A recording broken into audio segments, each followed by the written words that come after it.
कामेश्वरास्त्र निर्दत्त स बण्डासुरशून्यका ब्रह्मोपेन्द्र महेन्द्रादिदेव संस्तुत Vaibhava हरनेत्राग्निसन्दग्ध कामसञ्जीवनौषधिः.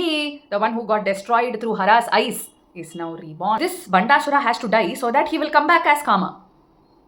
That is Kama Sanjeevani.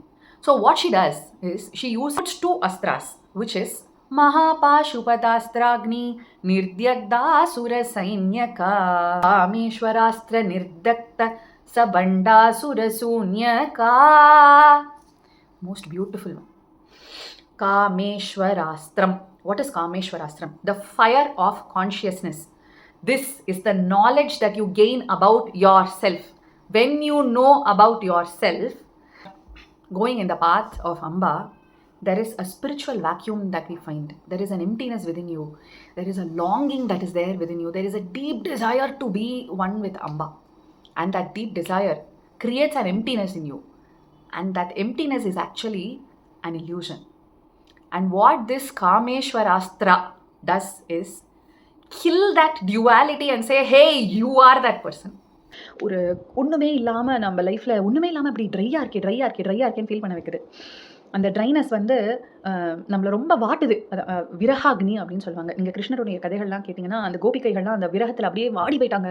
Krishnan இல்லைன்னா மயக்கம் போட்டு விழுற அளவுக்கு அவங்களுடைய பக்தி வந்து முத்திருச்சு அப்படின்னு வந்து சொல்லுவாங்க. அந்த காலகட்டத்தில் அம்பாள் இந்த காமேஸ்வராஸ்திரம் போடும்போது என்ன சொல்கிறான்னா, தேடி தேடி எங்கோ ஓடுகிறோம் உள்ளே தேடி கண்டு கொள்ளலாமே, உள்ளே தேடி கண்டு கொள்ளலாமே, நீதான் நான் அப்படின்னு சொல்லக்கூடிய அந்த விஷயம் is the knowledge about your self.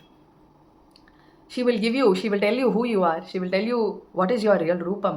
She will tell you how many lives you have taken, how you have shape-shifted, and how you are getting into consciousness. That is Kameshwarastra. It can happen in a fraction of a second. It can happen in a bloom. It can happen, take its own time, take its own course. But definitely it is coming. Definitely that will kill the spiritual ego that is there in you. That will kill the void that is there in you, which is created by your illusion. That is also another Maya. அந்த காமேஸ்வராஸ்திரத்தை போட்டு எப்படியாவது அந்த சூன்ய நகரத்தை அழிச்சு நீதான் நான் தான் நீன்ற அந்த ஒரு ஆனந்தத்தை, இதுதான் முக்தி அப்படின்னு சொல்லக்கூடிய அந்த நிலைமை.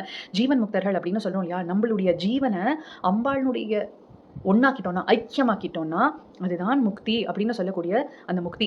சும்மா செத்து போனால் முக்தி அப்படிங்கிறது கிடையாது. வாழக்கூடிய காலகட்டத்திலேயே நம்ம வந்து அம்பாளுடையே வாழ்ந்துட்டு, அம்பாளையே நினச்சிட்டு, அம்பாளையே பேசிட்டு